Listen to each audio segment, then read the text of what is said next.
The following Profiles in Caring is made possible through generous support from Equitable Life and Casualty, committed to caring. Welcome to Profiles in Caring. I'm Kimberly Perkins.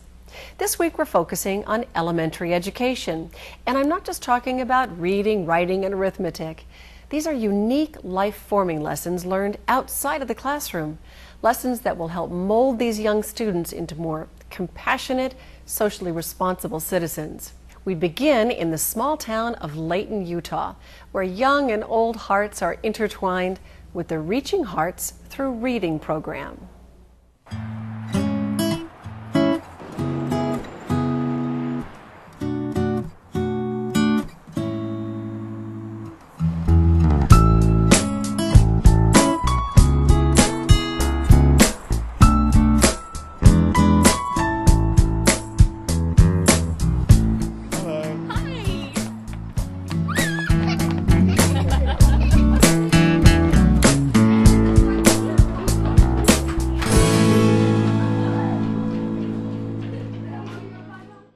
Petal, wave, nibble it, wave to back. Hi, Petal. Hi, nibble it. I rub her ears, said Wimberly. I rub her nose, said Jewel. The name of our organization is Reaching Hearts Through Reading. It's a nonprofit organization that connects school-age children and grandparents. I'm just not good at this. It looks easy to me, said Fox. How old are these children? What grade are they in? They're second grade. They're 7 and 8. 7 and 8. Hey, they're just barely started reading, haven't they? They have, and what's really exciting about this, at such a young and tender age, they know they really make a difference. Okay. Then Oh, you, really? said Raisin. Then you try it. I thought you missed that line. But I was wrong and you were right. They can see that they can connect with someone of a different generation. They can feel their spirits unite as they share an activity, and they can see true joy in someone else's face from something that they do. It was no fair when Reese, my younger brother, got to ride a four-wheeler and me and Noah, my older brother, didn't get to. Then we put out the fire, played one more game of tetherball. Reese came back, we packed up. We put out the fire. We put out the fire. They write stories themselves. They come here, they interview the grandparent, they ask their names, of course, how old they are. They read their stories, and then they say, could you tell me a story about when you were my age? And they've heard some amazing stories from these grandparents. So the connection is there right from the beginning when we do this activity. Now Cookie is very happy. Happy birthday, Cookie Monster. The end. Very good. I think a new technological era, they're finding lots of ways around picking up a good book. And so in a lot of ways I don't see kids picking up books and practicing as they used to. Remember, that was our form of entertainment. And now there's so many other things that they could pick up instead that I don't see them use and abuse a library like we used to. And so this has been nice because it encourages them to get in and to be prepared and to practice. They want to do their best, and they're finding some great stories. And then knowing that someone's willing to really listen to them, that makes a difference, because they know someone's counting on me to do my best. And if I don't know what I'm doing, they're going to be there to help me. So I think it started to change the perception. I have kids who I wouldn't see every morning in the library. They're there every day, brand new book in hand, because they know they've got to practice. They're trying to do their best, and they're excited to do it. I just think it's a wonderful activity for us to meet young children, and we hope they enjoy us. Because you obviously enjoy them. Yes, obviously. Who wouldn't enjoy those young people like this? Some powerful research that I read was that children who have the opportunity to serve have much higher test scores, do better in their academic areas, but they also have higher self-esteem, and that's everything that a good teacher wants for their student. So it's a huge payoff. As a teacher, the biggest payoff for me is that my students are so motivated to do everything that has anything to do with coming to Apple Village. So just say, for instance, in a normal day, we have silent reading. We can buddy up and practice reading fluently because you want to read like you're going to at Apple Village. It's time to write our stories, and I'll say, boys and girls, if you get a story written, you'll be able to take it this week to Apple Village and read it to a grandparent. So they'll practice reading it for us, then they bring it here. They were motivated, and you can see it in their faces, that they had a drive and energy that they wouldn't have had without the opportunity to serve.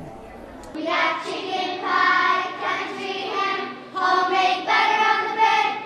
But the best darn thing about Grandma's house was the great big feather bed. You've told me how this benefits the children.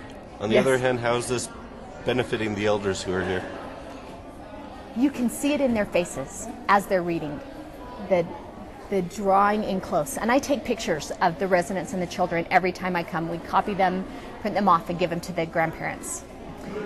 One grandmother told me, she said, I had my pictures up on the wall from your class.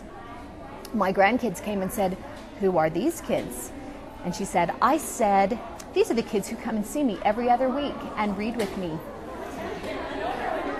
As to say, you don't come and see me that often. You have given us your treasures, and we love you so. We had one gentleman named Floyd, who was the dearest man who's since passed away. He would come to me after every time, and he liked to read with one little boy named Jeffrey. He would say, that boy is just amazing. He makes such a difference to me. He gives me a reason to get up. He gives me a reason to live. This program gives me a reason to live. It was 9 feet high, 6 feet wide, soft as a downy chick. It was made from the beds of Florida geese to the whole book count for the tick. It hold 8 kids, a 4-hound dogs, and a biggity stove for the chip. We didn't get much sleep, but we had a lot of fun on Grandma's feather bed. Even today, on a clear, quiet night, you may hear his grandchildren still trying to share their secrets with you. But all they can say is, hoo, hoo, hoo, hoo. I've heard that, haven't you? It must be kind of fun for you to see these kids who do like to read. Oh, yes, I like to listen to the kids, and he's been good. He reads so fast. You kept up, though. Yeah, I kept up with him, but he was all right.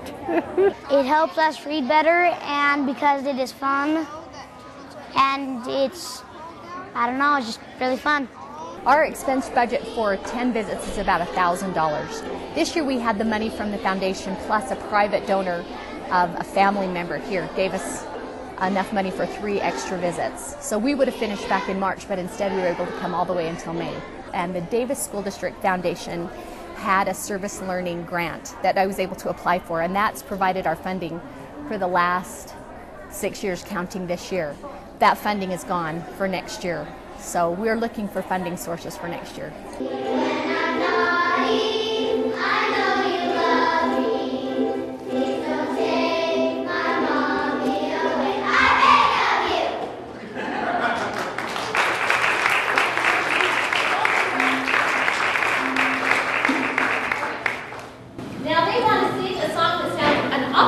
This is our last song that we're going to sing with you this year. And then we have a... But before they sing their very last song, you've noticed today that there are 3 additional cameras here, right? This is basically the crew of the show called Profiles in Caring.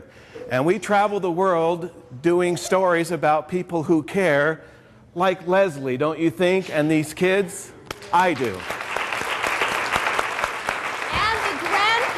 Who come and help us be better readers. That's Everybody exactly clap. right, for the grandparents. And we know that it's expensive to keep these types of things happening, isn't it? Yes, it is. The presenting sponsor of our show is Equitable Life and Casualty, which is headquartered right in downtown Salt Lake City, a long-term care insurance company. We made a call this morning, and they want you to know that they are going to give you $1,000 to make sure that you can do this again next year.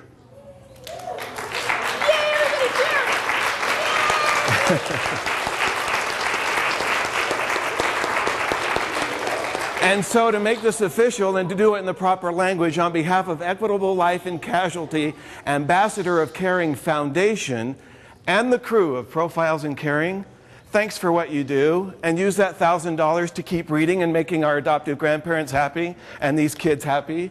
Way to go. Boys and girls,